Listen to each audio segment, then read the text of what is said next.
जब से कोविड-19 शुरू हुआ है, हमने एक शब्द बार बार लोगों की ज़ुबान पर सुना है, इम्यूनिटी। पहले ये सुना कि जिनकी इम्यूनिटी कमज़ोर है उनको सीरियस कोरोना का इन्फेक्शन होने का खतरा है। ये भी सुना कि जिनको सीरियस कोरोना का इन्फेक्शन हो गया है उनकी इम्यूनिटी बहुत कम हो गई है। अब रिसेंटली ये भी सुन लिया कि जिनकी इम्यूनिटी कमज़ोर हो गई है और कोरोना का इन्फेक्शन हो गया है उनको नई बीमारियां भी हो रही हैं इसके साथ साथ, जैसे कि ब्लैक फंगस। ये सब सुनते सुनते एक इम्यूनिटी बूस्टर नाम की चीज़ का मार्केट बहुत बड़ा हो गया है। हर कोई अपने प्रोडक्ट में इम्यूनिटी घोल घोल के बेच रहा है। पर क्या इम्यूनिटी खरीदी जा सकती है? क्या हम रातों रात अपनी इम्यूनिटी बढ़ा सकते हैं? इम्यूनिटी बढ़ाने का एक सही तरीका क्या है? इन सब बातों पर चर्चा करेंगे इस वीडियो में। आपको एक ओवरव्यू दूंगी इम्यूनिटी के बारे में, उनसे रिलेटेड हर चीज़ के बारे में। नमस्कार दोस्तों, स्वागत है आपका माय एक्सपर्ट डॉक्टर में। मैं आपके साथ हूँ डॉक्टर शालिनी सिंह सालुंके, आपकी कंसल्टेंट फिजिशियन। अगर आपको हमारे द्वारा दी गई जानकारियाँ अच्छी लग रही हैं तो लाइक बटन दबाकर हमें प्रोत्साहित कीजिए, ज्यादा से ज्यादा लोगों के साथ शेयर कीजिए ताकि इससे उनका भी फायदा हो पाए। अगर आपको आपके स्वास्थ्य से रिलेटेड कोई भी क्वेश्चन है तो कमेंट बॉक्स में डालिए, हम इसका आंसर जल्द से जल्द देने की कोशिश करेंगे। साथ ही साथ हमारे चैनल को सब्सक्राइब करना मत भूलिए और बेल आइकन दबाना मत भूलिए ताकि हमारे आने वाले वीडियोस के बारे में आपको नोटिफिकेशंस मिलते रहें। कि हम अपनी इम्यूनिटी को बढ़ा कैसे सकते हैं, इस पे सबसे पहले मैं रोशनी डालना चाहूंगी 3 मिथ पे, झूठ पे जो सर्कुलेट हो रहा है। पहला झूठ, कोई ऐसी मेडिसिन नहीं है जो आपकी इम्यूनिटी को एकदम से बढ़ा दे। क्योंकि मैंने आपको समझाया है, इम्यून सिस्टम एक कंपोनेंट नहीं है, कंपोनेंट का झुंड है या एक सिस्टम है। दूसरी, ये ओवरनाइट बढ़ने वाली चीज नहीं है, इडली नहीं है जो रात में फर्मेंट हो जाए। आपको मेहनत वेट करना पड़ेगा, आपको कोशिश करते रहनी पड़ेगी, साल दर साल आपकी इम्यूनिटी बढ़ती रहेगी। तीसरी चीज, ये इम्यूनिटी जो है, अच्छी इम्यूनिटी आपको इन्फेक्शन होने के खतरे को कम कर सकती है बट पूरी तरह से नहीं रोक सकती। इसका एक्चुअल काम यह है कि अगर आपको इन्फेक्शन हो भी जाए तो आपकी रिकवरी जल्दी हो जाए और आने वाले भविष्य में ये इन्फेक्शन आपको ज्यादा से ज्यादा ना हो। है कि क्या क्या ऐसे काम हैं जो हम कर सकते हैं इम्यूनिटी को बढ़ाने के लिए। सबसे पहली चीज है वैक्सीनेशन।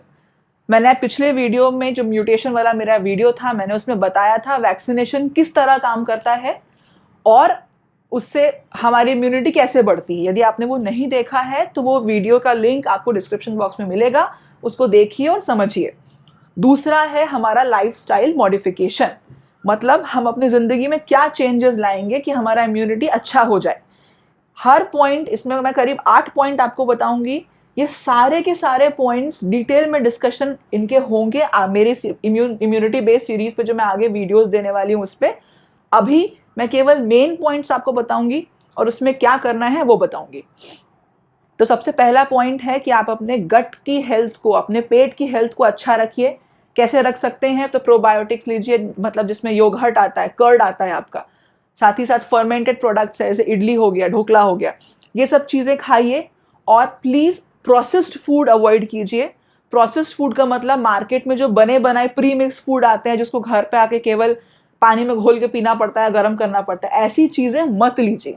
इससे आपके पेट के बैक्टीरियाज को नुकसान पहुंचेगा, आपकी ओवरऑल इम्यूनिटी कम हो जाएगी। दूसरा, विटामिन का लेवल्स अपने बॉडी में इंक्रीज कीजिए, विटामिन ए, डी एंड ई। तो ऐसी चीजें खाइए जिसमें विटामिन ज्यादा मात्रा में मिले। तीसरा, एक्सरसाइज कीजिए, कम से कम 35 मिनट से 40 मिनट तक रोज एक्सरसाइज कीजिए। उसमें आप cardio exercise, high intensity exercise जो करना चाहे कर सकते हैं, आपकी इच्छा है, बट एक्सरसाइज जरूरी है। चौथा, स्ट्रेस को कम रखिए। आप रिलैक्सेशन, मेडिटेशन कर सकते हैं, गाना सुन के रिलैक्सेशन मिलता है तो वो भी कर सकते हैं। एटलीस्ट 15 से 20 मिनट रिलैक्स करने की कोशिश कीजिए अपने आप को 3 से 4 बार एक हफ्ते में। आप चाहे तो सेल्फ हिप्नोसिस जैसे कोर्सेज भी कर सकते हैं, ये एक्चुअली हेल्पफुल होते हैं, पर्सनल एक्सपीरियंस से बता रही हूँ। इसके बाद आप एडिक्वेट स्लीप लीजिए। एडल्ट्स के लिए 7 से 8 घंटा, बच्चों के लिए लगभग 9 से 10 घंटा नींद जरूरी होती है। ये साइंटिफिकली प्रूवन फैक्ट है। कोशिश कीजिए 12:30 से 2:30 जो रात का टाइम है उसमें आप गहरी नींद में हो। स्मोकिंग और ड्रिंक्स ये सब अवॉइड कीजिए। अपना हेल्दी वेट मेंटेन कीजिए क्योंकि मोटापा आपके इम्यूनिटी को कम कर सकता है। 8वां, आप अपनी पर्सनल हाइजीन को मेंटेन कीजिए, जितना साफ सुथरा रहेंगे उतना कम इन्फेक्शन होगा, ये तो ऑब्वियस सी बात है। चलिए अब हम देखते हैं कि अपने खाने में क्या क्या ऐड करें इम्यूनिटी बढ़ाने के लिए। डाइटरी लिस्ट में सबसे पहले है हमारे पास ग्रीन लीफी वेजिटेबल, यानी कि हरी पत्तियां, हरी सब्जियां। इसमें सबसे पहले पालक के बारे में जानिए। पालक में vitamin A, vitamin C, folate, fibre, magnesium, iron, ये सब बहुत प्रचुर मात्रा में पाया जाता है। उसके साथ साथ है ब्रोकली। ब्रोकली में एंटीऑक्सीडेंट्स, फ्लेवोनॉइड नाम का एक एंटीऑक्सीडेंट्स है, साथ में जिंक है, फोलेट है, विटामिन डी, ए, सी, के, ई, बीटा कैरोटीनॉइड, ये सब पाया जाता है। मतलब ब्रोकली एक पावर हाउस है। दूसरे नंबर पे आता है लाल लाल रसीला टमाटर। टमाटर में लाइकोपीन, विटामिन सी, ये सब बहुत ज़्यादा मात्रा में होता है। ये दोनों WBCs, हमारे वाइट ब्लड सेल्स, जो कि हमारे इम्यून सिस्टम के लड़ाकू हैं, इनको बढ़ाने में मदद करता है। तीसरा है स्वीट पोटैटो या रताड़ू, या जिसको शकरकंदी कहते हैं। इसमें बीटा कैरोटीन, विटामिन ए ज़्यादा मात्रा में होता है। ये हमारे WBC प्रोडक्शन में अगेन हेल्प करते हैं, हमारे इम्यून सिस्टम को स्ट्रॉन्ग करते हैं। चौथा है रेड बेल पेपर या लाल शिमला मिर्च। इसमें विटामिन सी, बीटा कैरोटीन बहुत मात्रा में होता है। ये भी हमारे इम्यून सिस्टम को बढ़ाने में मदद करता है। उसके बाद आता है पपाया या पपीता। पपीता के बारे में कुछ दिनों पहले हमने सुना था डेंगू के कंसर्न में। इसमें होता है पोटेशियम, फोलेट और विटामिन बी। तो ये आपके इम्यून सिस्टम में समय समय पर जो खराबियां आती रहती हैं उसको ठीक करने का भी काम करता है और उसको और मजबूत करने का काम करता है। इसके बाद देखते हैं बेरीज। बेरीज जो कॉमनली हम जानते हैं स्ट्रॉबेरी, ब्लूबेरी, रास्पबेरी, ये क्रैनबेरी, ये सारी चीज़ें, इसमें एंटीऑक्सीडेंट्स बहुत ज़्यादा होता है। इसमें मिनरल्स, विटामिन्स की भरमार होती है। स्वाद में भी ये बहुत लाजवाब होता है, रसीला होता है और ये आपकी सेहत को और आपकी इम्यूनिटी को बूस्ट अप करने में मदद करता है। इसका सेवन ज़रूर करें। नेक्स्ट है कीवी। इसमें विटामिन सी, विटामिन के, पोटेशियम, फोलेट बहुत अच्छी मात्रा में होता है। इसका स्वाद भी काफ़ी अच्छा होता है। इसको आप स्मूदी के फॉर्म में खाइए। सिट्रस फ्रूट्स, यानी कि खट्टे वाले जो फल होते हैं हमारे, जैसे हमारा लेमन हो गया, नींबू, आंवला, ऑरेंज, संतरा, टैंगरीन, हमारे ये ग्रेप्स हो गए, ये सब vitamin C, carotenoids and flavonoids में भरपूर मात्रा में इनमें पाया जाता है। सिट्रस, जैसा आप जानते ही हो, विटामिन सी हमारे WBC प्रोडक्शन को हेल्प करता है। इसीलिए vitamin C rich fruits, citrus fruits का सेवन अपने रोज़मर्रा की ज़िंदगी में ज़रूर कीजिए। नेक्स्ट है जिंजर। मैं जानती हूँ इंडियन डाइट में, इंडियन भाजियों में जिंजर का, अदरक का उपयोग बहुत अच्छे से होता है। इसके गुण जान लीजिए। इसमें कुछ ऐसे कंपाउंड्स होते हैं जिनमें एंटी इन्फ्लामेटरी प्रॉपर्टी पाई जाती है, जैसे कि जिंगरिन, पैराडॉल्स, जिंजरेल्स। इन सब में एंटीबैक्टीरियल प्रॉपर्टीज़, एंटीवायरल प्रॉपर्टीज़ भी देखी गई है। ये कोलेस्ट्रॉल के लेवल को भी कम करता है। सर्दी खांसी अगर आपको हो रही है और आपने अदरक का सेवन किया है तो वो जल्दी रिकवर होता है, क्योंकि ये वार्मथ प्रोवाइड कराता है एंटी इन्फ्लामेटरी एक्शन के कारण। नेक्स्ट आइए देखते हैं गार्लिक या लहसुन। लहसुन में anti inflammatory, anti viral property देखी गई है उसके एक कॉम्पोनेंट के कारण, जिसका नाम है एलिसिन। इसमें विटामिन सी भी होता है, सेलेनियम भी होता है और फाइबर भी होता है। ये हमें हमारी इम्यूनिटी बढ़ाने के साथ साथ इसके और भी काफ़ी गुण सामने आए हैं, जैसे कि ये ब्लड प्रेशर कम करने में भी मदद करता है। साथ ही साथ एथेरोस्क्लेरोसिस, मतलब हमारी नसों में जब कुछ पदार्थ जमा हो जाते हैं तो वो नसों को ब्लॉक कर देते हैं, जिसके कारण स्ट्रोक होता है। तो ये देखा गया है लैब रिपोर्ट्स में, रिसर्चेस में, कि जिन लोगों के डाइट में गार्लिक ज़्यादा रहा है या जिनको गार्लिक एक्सट्रैक्ट दवाइयाँ दी गई थी, उन लोगों में एथेरोस्क्लेरोसिस या स्ट्रोक का रिस्क सिग्निफिकेंटली कम पाया गया है। तो गार्लिक बहुत अच्छी चीज़ है, इसका प्रयोग भी ज़रूर करें। नेक्स्ट है हमारा टर्मरिक या हल्दी। इसमें एक खास तत्व होता है कर्क्यूमिन, जो इसको इसका पीला रंग देता है। इसका एक एक्टिवेटेड प्रोडक्ट है। इसमें anti inflammatory, anti viral, anti bacterial, anti fungal हर तरह की प्रॉपर्टी पाई जाती है। नेक्स्ट है ग्रीन टी। हाँ जी, इसमें बहुत ज़्यादा मात्रा में फ्लेवोनॉइड्स या कैटेकिन जो कि एंटीऑक्सीडेंट्स की वैरायटी हैं वो मिलते हैं। ये टी सेल प्रोडक्शन को इम्प्रूव करते हैं। ग्रीन टी ओवरऑल पॉलीफेनॉल्स होने के कारण भी सिर्फ इम्यूनिटी ही नहीं, आपकी ओवरऑल मेटाबॉलिज्म को भी इंक्रीज करती है। नेक्स्ट है योगर्ट यानी दही। दही बहुत ही अच्छी चीज़ है। इसमें vitamin D, vitamin B, calcium, vitamin बी12 और सबसे इम्पॉर्टेंट चीज़ प्रोबायोटिक मिलता है जो आपकी गट की इम्यूनिटी को अच्छा रखने में हेल्पफुल होता है। अगर आपकी गट की इम्यूनिटी अच्छी है तो ओवरऑल इम्यूनिटी का रेगुलेशन अच्छा होगा। जैसे मैंने पिछले पार्ट में बताया था 75% हमारी इम्यूनिटी जो है वो गट से ही रेगुलेट होती है। नेक्स्ट है आलमंड, बादाम। बादाम vitamin E, omega 3 fatty acids जैसी चीज़ों से भरा हुआ होता है।